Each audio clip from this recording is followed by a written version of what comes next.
Ladies, alam nyo ba kung bakit tila malamig na ang pakikitungo ng iyong partner na lalaki sa iyo?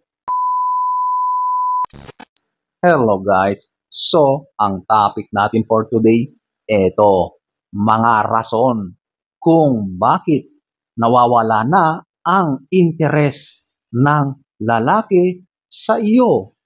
So, kung nakaka-relate ka, kung may napapansin kang kakaiba, kung gusto mong malaman ang mga ito, panoorin mo ang video na ito. So without further ado,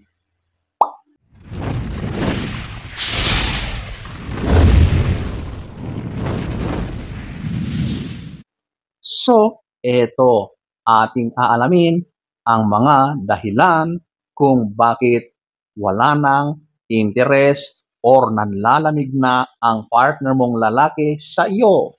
So, ito ang number 1, meron na siyang iba.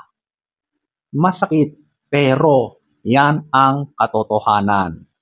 Alam nyo, hindi naman basta-basta mafo-fall out of love ang lalaki sa iyo kung walang dahilan.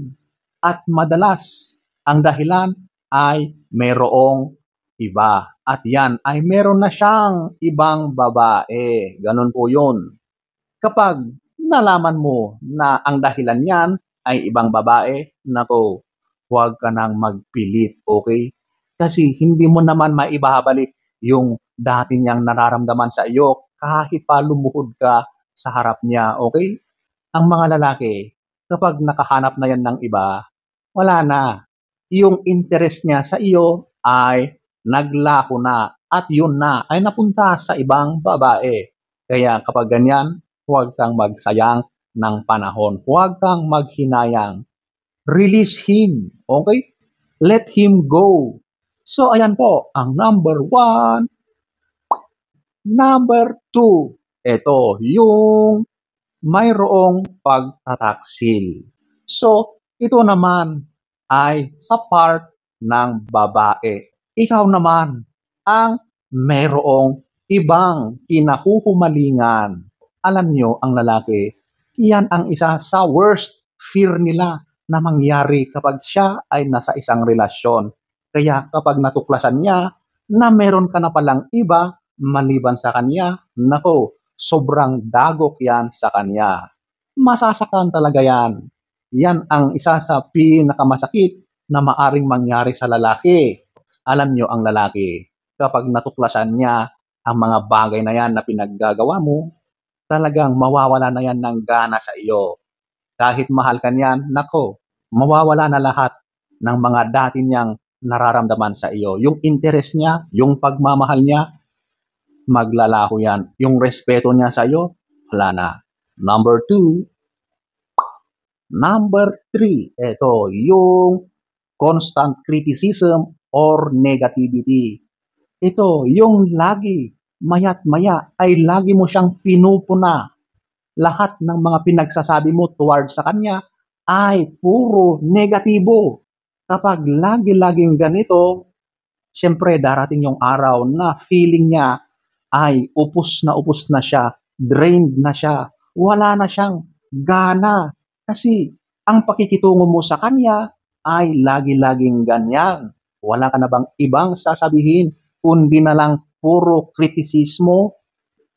Kapag lagi-lagi ng ganito, over time ay talagang babagsak ang confidence ng lalaki. At ito ay makakaapekto sa kanyang relasyon sa iyo. Okay? Bagsak na ang kanyang confidence, ang kanyang ego. Kasi yung mismong minamahal niya, yung babaeng alam niya na magbibigay sana ng suporta sa kanya, ay wala.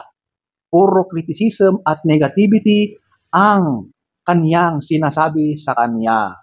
So, kapag lagi-laging ganyan, mawawala ng interest, ng gana, ng pagmamahal ang lalaki sa babae. Okay? So, ayan po, ang number 3. Number 4, ito yung attraction fades.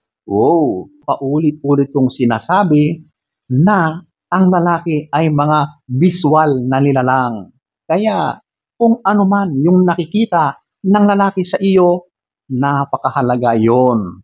At kung marami na ang nagbago sa iyo, lalong-lalo na sa pisikal mong kaanyuan, yan ay isa pang maging dahilan kung bakit mawawala na ang interes ng lalaki sa iyo. So physically talaga, mahalaga yan sa paningin ng lalaki. Sabihin natin na parang napakababaw na dahilan, pero sa reality, hindi mababaw na dahilan yan para sa mga lalaki.